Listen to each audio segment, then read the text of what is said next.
राम विद्यालय गंगापुर सिटी की online class में आप सभी का हार्दिक स्वागत। हम पिछले वीडियो में देख रहे थे, हमारा टॉपिक था पूर्णांक। उसका हमने पार्ट फर्स्ट देखा था। आज हम पार्ट सेकंड में हम क्या देखेंगे कि पूर्णांक के कुछ गुणधर्म हम देखेंगे। पूर्णांकों के गुणधर्म, यहाँ पर मैंने इसके कुछ गुणधर्म लिखे हैं। जैसे पहला साचार्य गुणधर्म, इसमें योग संक्रिया और गुणन संक्रिया पे कैसे काम करता है। मान लीजिए हमारे पास तीन पूर्णांक हैं, एक ए, बी और सी। ए प्लस बी, ये कोष्टक बंद, प्लस सी। यदि मान लीजिए ये कौन सा है, योग संक्रिया में, तो हम इसको अगर ऐसा लिख दे ए प्लस और ये बी प्लस सी, तब भी हमारा मान कैसा आएगा, समान। उदाहरण के तौर पे मान लीजिए हम कोई संख्या यहाँ पर ए को मान ले 2, बी को मान ले 3 और इसको मान ले सी। तो अब जैसे मान लीजिए मैंने यहाँ पर 2, 3 और ये अपन ने क्या रखा था 4, ठीक है। 2 और 3 5 और इसमें हमने जोड़ा ये 4, कितना हुआ 9। यहां पर ए का मान कितना है 2 प्लस बी का मान 3 और सी का मान 4। तो 2, सबसे पहले हम क्या करते हैं, कोष्टक की संख्या हम हल करेंगे। 3 और 4 7, इसका मान भी कितना आया 9 और इसका मान भी कितना आया 9। तो यानी सहचर्य गुणधर्म में योग संक्रिया में इसके मान पर कोई भी परिवर्तन नहीं होता। अब हम आते हैं गुणन संक्रिया में। गुणन संक्रिया में भी हमने तीन पूर्णांक लिए, ए, बी और सी। ए गुणा बी प्लस ए गुणा बी गुणा सी, ये हमने किया। अब हमने इसका क्या किया, गुणन संक्रिया में ए गुणा कोष्टक में दो पूर्णांकों को आपस में गुणा करके लिखा बी गुणा सी, तब भी इसके मान में कोई परिवर्तन नहीं होगा। वही काम करेंगे 2, 3 और 4 मान के। जैसे मान लीजिए 2 मैंने यहां पर रखा, 2 गुणा 3, तो ये कोष्टक में आप बंद करें और ये 4। तो सबसे पहले मान जब हम हल करते हैं तो क्या करते हैं, गुणा कोष्टकों का करेंगे, चाहे वो प्लस हो या माइनस हो या गुणा। तो किया हमने 2 तिया 6, फिर 6 को हमने गुणा किया किससे, 4 से। 6 चौक 24 आया। अब यहां पर रख के देख ले जरा, ए का मान कितना है हमारे पास 2 गुणा 3 गुणा 4।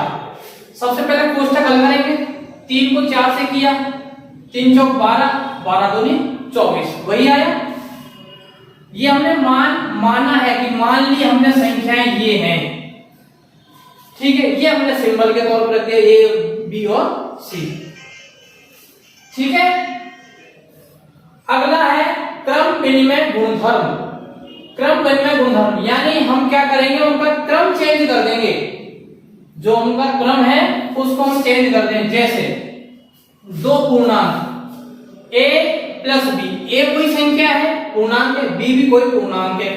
तो यदि हम इसको ऐसा लिख दें b प्लस ए, तब भी इसके मान में कोई परिवर्तन नहीं होगा। जैसे हमने लिया यहाँ पर 3 और ये लिया हमने 4, 3 और 4 7, यहाँ ले लिया हमने 4 और 3 7, वही। गुणन संक्रिया में इसमें भी हम इसका क्रम चेंज कर दें, a गुणा b हो रहा ना, तो b गुणा a लिख दें, तब भी इसके मान में कोई परिवर्तन नहीं होगा, ठीक है। अगला वितरण गुण, बांटना। वितरण मींस बांटना। देखिए यहां पर गुणा भी है और प्लस भी है, तो ये कोष्टक वाली राशि को हम क्या करना है, सबसे पहले वितरण के तौर पे a को हम किससे गुणा करेंगे, b से, फिर इसका गुणा खत्म, बीच में निशान प्लस का लिखें, फिर a को किससे गुणा करेंगे, c से। कैसे देखें, a को सबसे पहले b से करें, a गुणा b, ये इससे गुणा हो गया, बीच में निशान किसका, प्लस। अब किसको करेंगे हम, ए से सी से, ए को हमने किया ये सी से। ये आपका वितरण गुणधर्म, ये पूर्णांकों के अंदर। आगे आता है तत्समक, इसमें दो है, योग और गुणन। ऐसे पूर्णांक जिसपे उसका मान पे कोई फर्क नहीं पड़े, जैसे योग किया हमने कोई पूर्णांकों का तो उस पे मान पे कोई फर्क नहीं पड़े, और गुणा पे भी। तो ऐसे दो हैं, कौन कौन से, योग में तो कौन सा है, शून्य, और गुणा में पूर्णांक कौन सा है, एक। ये योग तत्समक है और ये गुणन। कैसे, मान लीजिए हमने कोई 3 + 4 + 6, ये हमारे पास 3 पूर्णांक है, इसमें हमने मान लीजिए 0 और जोड़ दिया, तो इसके पूरे पे मान पे कोई भी फर्क नहीं पड़ेगा। ऐसे ही मान लीजिए हम इनको गुणा कर दें, ये गुणा कर दिया हमने, इनका जो भी गुणा आएगा उसमें हमने ये गुणन तत्समक रख दिया 1, तब भी इसके मान पे कोई फर्क नहीं पड़ेगा, जितना इनका गुणा आएगा फिर 1 से गुणा करेंगे तो वही आएगा। ठीक है, इसी में एक चीज और आप समझ लें साथ में, पूर्ववर्ती और परवर्ती संख्याएं। पूर्ववर्ती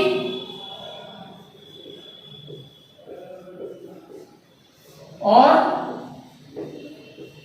परवर्ती, ये और समझ। मान लीजिए हमने कोई संख्या यहां पर लिखी 14, तो 14 पूर्व का मतलब पहले, तो 14 से पहले कौन सी संख्या आएगी, 13। ऐसे ही अगर मान लीजिए संख्या हमने यहां पे वही उदाहरण रखा हमने 14, तो इसकी परवर्ती उत्तरवर्ती, तो 14 के बाद क्या आएगी, 15। ठीक है, ये तो हमने ये संख्या ली। अगर मान लो ऋणात्मक संख्या भी ले लें, मान लीजिए हमने इसको यहां से ही हटा दिया और कोई ऋणात्मक संख्या लिख दी, मान लीजिए मैंने लिख दिया यहां पर -5। अब संख्या लेकर बजाना, इसकी पूर्ववर्ती यानी इससे पहले क्या आएगा, तो इससे पहले क्या आएगा बताओ, -6। और इसमें भी आप ले लें जैसे -5, तो इसकी परवर्ती क्या हो जाएगी, इसके बाद में कौन सी आएगी, तो -4। तो ऐसे हम कई सैकड़ा में ले लेगा, हजार में ले ले, उनका भी हम मान निकाल सकते हैं। अब हम देखेंगे इसके प्रश्न। अब हम देखते हैं कुछ प्रश्न, देखते हैं इन्हीं पे आधारित। पहला प्रश्न, पूर्णांकों के गुणन के गुणधर्म को ध्यान में रखकर रिक्त स्थान की पूर्ति कीजिए। जैसा अभी हमने गुणधर्म देखे, तो यहाँ पर दो हमें प्रश्न दिए हैं, इन्हीं गुणधर्म पर आधारित। कौन सा गुणधर्म, गुणन क्रिया का। यहां पर आपको तो खाली जगह दी गई, रिक्त स्थान दिया है, तो यहां पर कौन सा पूर्णांक आएगा, उन गुणधर्मों को आप ध्यान में रखें जैसे अपन जस्ट पहले देखा है। पहला 26 गुणा -48, बीच में आप देखें इक्वल टू का निशान लगा है, बराबर का, और फिर लिखा है -48 गुणा, यानी अब यहां पर कौन सा पूर्णांक आएगा। ठीक है, अब ये क्या करें अपन, जो गुणन का कौन सा है, क्रम विनिमय वाला, कौन सा नियम, क्रम विनिमय, a गुणा b या b गुणा a, तो ये a गुणा b बराबर क्या होगा, b गुणा a, तो ये b हो गया गुणा a, 26। कौन से गुणधर्म से, क्रम विनिमय वाला। कौन सा, क्रम विनिमय, ये आपको ध्यान रहे, क्रम विनिमय गुणधर्म।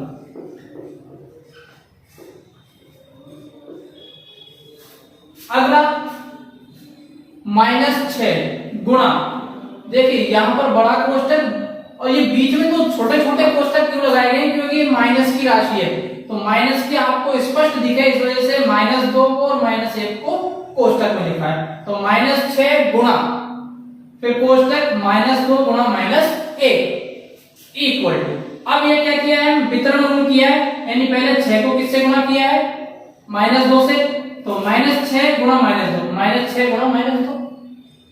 अब इस 6 को ही हम किससे करेंगे, -1 से, तो -6 गुणा क्या आएगा, -1, बीच में निशान प्लस का, तो यहां तो देखो हमें दे दिया, अभी यहां पर कौन सा पूर्णांक आएगा, तो 6 को हम किससे करेंगे, -1 से। ये कौन सा गुणधर्म और ध्यान रहे आपको, वितरण। कौन सा, वितरण।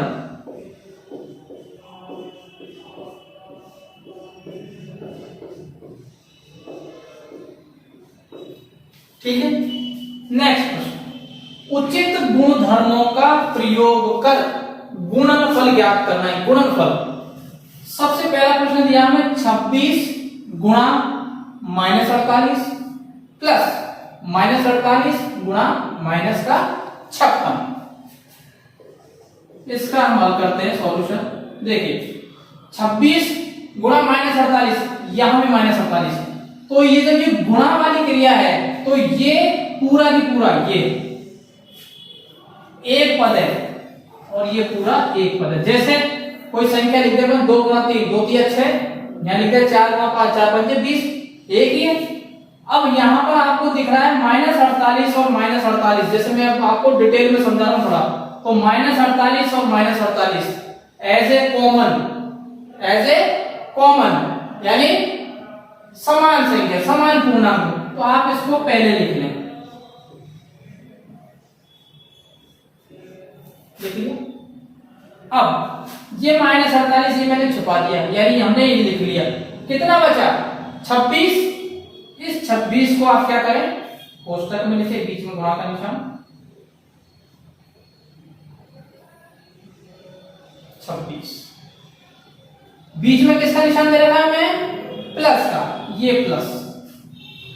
-48 यहां चला गया, यहां पर कितना बचा आप देखिए, मैंने दो पाया, इसको छिपा लिया, माइनस का 56, ये माइनस का 56। ठीक है। अब आप देखें, सबसे पहले हम कोष्टक वाली संख्या को हल करेंगे। माइनस का 48 तो ऐसा ही रहेगा, बीच में गुणा का निशान, 26 और ये प्लस माइनस, जैसा मैंने पिछले वीडियो में बताया था आपको, प्लस माइनस जब चिन्ह आपस में गुणा होते हैं तो किसके में आता है, रिजल्ट माइनस में। तो ये 26 और ये माइनस का आपका 56। यहां तक समझ में आया। नेक्स्ट स्टेप, -48 गुणा 56 में से 26 घटाया हमने, आया 30। लेकिन जो राशि बड़ी है चिन्ह उसी का, जैसे जिसकी लाठी उसकी भैंस, तो ये तो प्लस की है, ये माइनस की, तो किसकी आ गई, माइनस की। बीच में निशान किसका, गुणा, गुणा कर दीजिए। अब आप चिन्हों को गुणा बाद में करना, पहले संख्याओं को। 3 से गुणा किया, 3 अट्ठे 24, हासिल 2, 3 चौक 12 और 2 14। और ये जो शून्य होता है, शून्य का नियम मैंने आपको समझा रखा है, जितनी शून्य पीछे है उतनी शून्य लग जाती है, ये लगा दिया आपने। ये आपका संख्याओं का गुणा खत्म। अब आते हैं हम चिन्ह पर। माइनस का चिन्ह है, ये माइनस, ये भी आपस में गुणा हो रहे हैं। जब माइनस और माइनस जब आपस में गुणा होते हैं तो क्या हो जाता है, प्लस, यानी रिजल्ट किसमें आएगा, हमें धनात्मक राशि में। तो हम धनात्मक राशि के आगे प्लस का चिन्ह नहीं लगाते, उसे मान लेते हैं हम ये कौन सी है, धनात्मक राशि। ये हो गया आपका आंसर। ठीक है। नेक्स्ट एक प्रश्न और मैंने यहां पर लिखा है, 9 गुणा 50 माइनस 2 करिए। सबसे पहले हम किसको गुणा करेंगे, जैसे यहां पर हमने किया ना, 48 को 26 से, फिर माइनस 48 को 56 से, ऐसे ही करें। तो 9 को गुणा हमने किया किससे, सबसे पहले 50 कर दिया, बीच में निशान किसका, माइनस का। ठीक है। अब हमने किससे गुणा कर रहे हैं, देखिए गुणा, ध्यान रखना, गुणा 9 को किससे गुणा कर रहे हैं हम, -2 से। ठीक है। तो सबसे पहले आपको ध्यान रखना है, चिन्हों का ध्यान रखना है कि चिन्ह हमें कौन सा लगाना है, और फिर आपको करना है गुणा करेंगे। ये आपने गुणा किया, 9 पंजे 45 और ये 0। ठीक है। गुणा किया 9 को, 9 दूनी 18। ठीक है, अब 450 में से आप क्या घटाएंगे, 18 घटा 432, ये हो गया आंसर। ठीक है, तो आज हमने क्या सीखा है, एक तो गुणधर्म किसके, पूर्णांकों के, दूसरा गुणधर्म से संबंधित है उन्हीं पर आधारित प्रश्न। ठीक है, और इनको जब भी आप हल करेंगे तो सबसे पहले मैंने आपको बताया, एक तो चिन्ह का आपको ध्यान रखना है, नियम आपको ध्यान रखना है, कौन सा नियम इस पे लागू हो रहा है। और जिस भी विद्यार्थी को अगर कोई समस्या आ रही है तो कमेंट बॉक्स में कमेंट करें, वीडियो को लाइक करें, शेयर करें और सब्सक्राइब करें। धन्यवाद।